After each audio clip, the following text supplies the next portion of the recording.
അയ്യടാ, അവനെ എന്നെ പൊന്നു പോലെ നോക്കണേ, അല്ലാതെ നിന്റെ പോലെ ആഭാസനല്ലടാ. എന്നിട്ടായിരിക്കും പഴയ കാമുകിയുടെ വീട് തപ്പിക്കണ്ടുപിടിച്ച് വന്നിട്ട് അതിന് മുന്നിൽ ഒരു വീട് മേടിച്ചിട്ടത്. It's a coincidence man. കോൺഫറൻസോ? കോൺഫറൻസ് അല്ല മണ്ട, കോയിൻസിഡൻസ്. ഓ, അവിഹിതത്തിന്റെ ഇംഗ്ലീഷൊക്കെ നമുക്ക് അറിയാണ്ട് പോയി. അവിഹിതം നിന്റെ മറ്റവക്ക്, അതിന് എന്നെ കിട്ടൂല, എന്റെ ചെക്കനെ കിട്ടൂല. അവിഹിതിക്കാൻ പറ്റിയൊരു മുതല്. എനിക്കെല്ലാം കൂടി കേട്ടിട്ട് പ്രാന്താവുന്നുണ്ട്. ഓ, ഇതെല്ലാം കേട്ട് പിന്നെ എനിക്ക് തുള്ളി ചാടാനല്ല തോന്നണേ. ഇൻസ്റ്റാഗ്രാം ഹാക്ക് ചെയ്യാൻ നാണമില്ലല്ലോ. നിനക്കെന്തായാലും അത് ആഴ്ചത്തിൽ കൊടുക്കുന്നുണ്ടല്ലോ, അത് മതി. ജിതിനെ, നിങ്ങൾ വീട് മാറണം. എന്തിന്? ഞങ്ങളല്ല വാടകക്കാര്, നിങ്ങക്ക് വേണമെങ്കിൽ നിങ്ങൾ മാറണം. അല്ല പിന്നെ?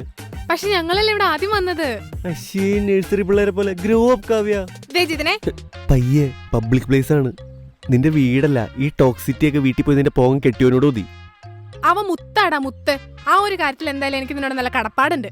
ഇല്ലാത്ത കള്ളത്തരമൊക്കെ പറഞ്ഞ് എന്നെ പറ്റിച്ചിട്ട് പോയെങ്കിലും എനിക്ക് അവസാനം കിട്ടിയത് ഒരു തനി തങ്കത്തിന് തന്നെയാ. തങ്കല്ല, തങ്കം. ഞാൻ പറയണില്ലോ. പിന്നെ ഹാർട്ട് അറ്റാക്ക് വന്ന എന്റെ അച്ഛനല്ലേ, അങ്ങേരോടും ഉണ്ട് കടപ്പാട്. അച്ഛനെ പറഞ്ഞോടല്ലോ. പറഞ്ഞ നീ എന്ത് ചെയ്യടോ? എടി, ക്യൂട്ട്നെസ് മെഴുകി വളർത്തല്ലോ നീ എന്നെ. പോരാത്തതിന് പൊസീവ്നെസ് എന്നും പറഞ്ഞ എന്റെ സമാധാനം കളഞ്ഞ മൂദേവി എടി നീ, മൂദേവി. എന്റെ ജിതിനെ, പൊസസീവ്നെസിന്റെ സ്പെല്ലിംഗ് എന്താണെന്നറിയോ നിനക്ക്? ഞാന് ബാങ്ക് മാനേജറാ, അല്ലാണ്ട് നിന്നെ പോലെ പിള്ളേരെ പഠിപ്പിക്കാണെന്ന് പറഞ്ഞു പോയി അവിടെ പോയി ഉറക്കണ പണിയല്ലേ എനിക്ക്. പ്രൊഫഷണൽ കളിയാക്കുന്നോടാ പട്ടി.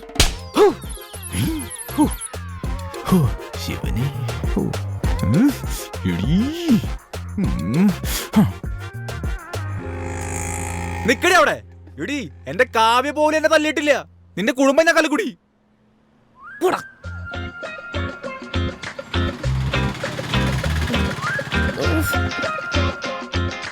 എടി എടി, നിന്നോട് നിക്കാല്ല പറഞ്ഞേ. ചേട്ടാ നിർത്ത് നിർത്ത് നിർത്ത്.